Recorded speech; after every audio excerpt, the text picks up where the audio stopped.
Hi, I'm Anindya Ghose. I'm the Heinz Riehl Chair Professor of Business at NYU. I also run the MSBA program, the Business Analytics program at NYU.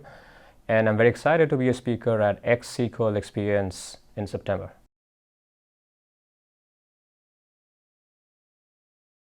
I think the most fundamental premise behind innovation in the Far East, especially in China and parts of South Korea, etc., is data-driven innovation, right? So the companies out there are collecting massive swaths of data about consumer behavior.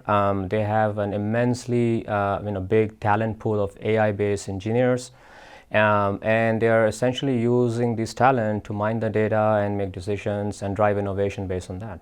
One of the important misconceptions, every time I go to China, this is my 29th trip coming up next month, is that, China is all about imitation, no innovation. This is not true at all. China left that platform at least about 10 years back, and they have innovated at a pace that is incredible, that is faster than any other country I've seen. One of the things that has helped them innovate is, in fact, some of the cultural propensities for consumers and the companies. So, for example, consumers are very open to adopting new products and new services and removing frictions from their life through technology. And that helps the ecosystem in China, innovate at a pace that is unimaginable for the rest of the world. So definitely, some of the cultural propensities for consumers in China is a trigger for innovation in China. China is pretty much a cashless economy today, right? So you try to, give a wad of notes to people in China, and they'll be looking at you quite strangely, because even the homeless person on the street has Alipay or WeChat Pay on their phone, right? So, if you think about this for a second, it's like mind-blowing, right? A homeless person on the streets of China has a smartphone that has a mobile payment enabled, and so if you're about to give him some help, you actually have to transfer money from your mobile pay system back to his phone. So the other thing that I find fascinating in China is that everyday frictions in life are removed by having access to what we call a super app. WeChat, Tencent's WeChat is a super app, right? It's an app of all apps, meaning that anything that is meaningful in life, you can do through that app, right?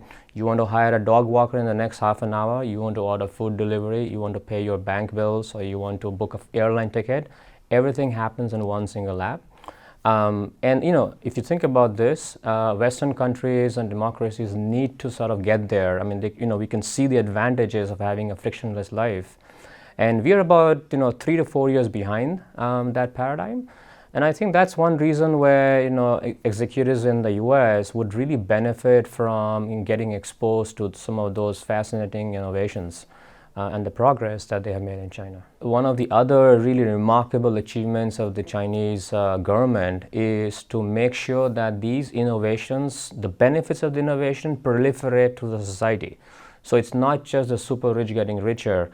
We have seen about 600 million people migrate from the villages of China to the major cities and the towns, and they've all benefited immensely because of some of these innovations, right? So there are more jobs being created, average disposable income has gone up, the Gini coefficient that measures, inequality in income has gone down. So we've definitely seen, these kind of societal benefits, proliferate to the society. And, the other example of innovation in China is facial recognition, right? So you can walk into in an airport, into your airline seat, you can walk into a restaurant, you can walk into your office or any institution without having to swipe any cards or without having to show any paperwork, because the cameras all around recognize that you are a genuine, customer or an employee. And that's, that is remarkable if you think of a country that has 1.5 billion people.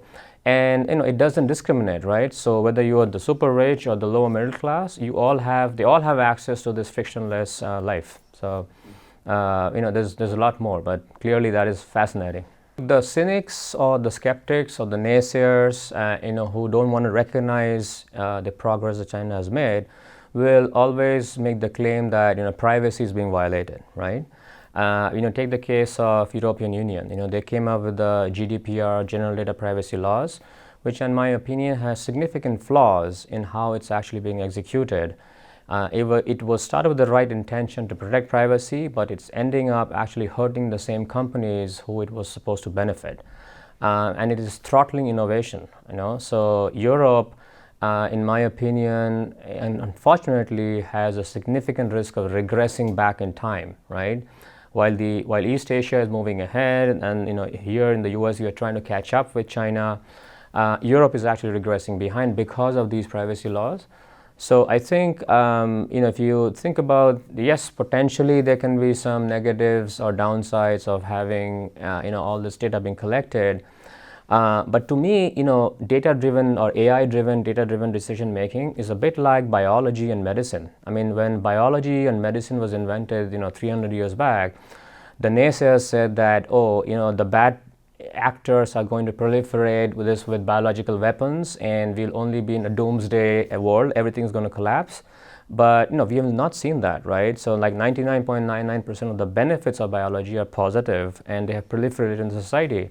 I think China is setting a great example where AI tools used on massive sorts of data is making the algorithms even better. It's improving the lives of people. It's like doing good while doing well. So I'm a lot more optimistic and bullish about the Chinese approach than maybe some of the other geographical approaches, especially in Europe. I would say you need three things, and if you don't have those three, then you're going to be left behind. The first is you need to be able to get access to a data source where you can truly observe your consumers, what they're doing, what they're browsing, what they're thinking. And to me, that is a smartphone. We are spending more and more of our time with the mobile economy, and I think the mobile phone is the single biggest and most important source of data about your consumers. That means for a company, you need to have a mobile presence. Number two is you need to invest in talent pool that can mine all of the data using analytics and data science, machine learning, statistics, AI-based tools.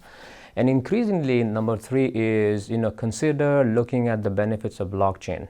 We've started doing some work with blockchain and digital advertising where we've seen some incredible benefits in identifying fraud. And the issue of fraud exists in many industries. So my advice to CMOs and CEOs would be, consider looking at all these three. They may seem eclectic, but they're actually a very tight synergy between AI, mobile, and blockchain. The other question you asked is about catch up, right? Like, can anybody even catch up with China? I think that's a great question. China right now is at a crossroads. If you think about the four main areas of AI, right? So there's internet AI, there's business AI, there's perception AI, and sensory AI, right? Kai-Fu Lee in his book talks about that. The US is behind China on two or almost three of those areas. So the Chinese are ahead of the US in both perception AI and internet AI. They are behind the US when it comes to business AI, but that's because here we have a lot of structured and unstructured data, and they're trying to collect that over there. But if you look at autonomous AI, right, we are 50-50, both the US and China. And what the Chinese are doing is, they are again proliferating their innovation at a pace where 3 years from now, I think the gap will be non-trivial, unless we change our mindset here. I can think of Google versus Tesla in the US, right? So Google took 6 years to accumulate, about 100,000 miles of self-driving car so that they can train the algorithms. And Tesla took 6 months to accumulate like 40 million miles. And I think the Chinese are going the Tesla route, right? So they have a dedicated city now only for testing self-driving cars. This is a city about 100 kilometers from Beijing called Xiaojian. It's on the Beijing-Hebei border highway. So government support is really important here, right? So here in California, Nevada, and Phoenix, the government will give you a single lane or a highway and say, okay, test your cars. Out there in China, the government is giving you an entire city. So I think we need to kind of change our thinking here, and that's what will help us catch up with them, if at all. So my book is about how to monetize the mobile economy. I've done a lot of work in different parts of the world, and the book captures about several dozen of those projects, both research and consulting that I've done in different parts of the world. I have identified about 9 forces that are shaping this mobile economy. And in my keynote at the conference, I'm going to be highlighting those 9 forces. How can CMOs and marketers, advertisers leverage the data from mobile phones? For example, a lot of the mobile marketing in the US is purely location based. And one of the things that we have done, especially in the Far East, in China and South Korea, is leverage location data and superimpose that with additional third-party sources of data to get a much better holistic profile of the context of the consumer. Okay? Consumers behave differently based on weather patterns in real time. Consumers behave differently based on crowdedness of their immediate proximity. So the book really is very helpful for and not just the C-suite executive, but also their frontline team, the sales teams or their back-end data science teams, and so on.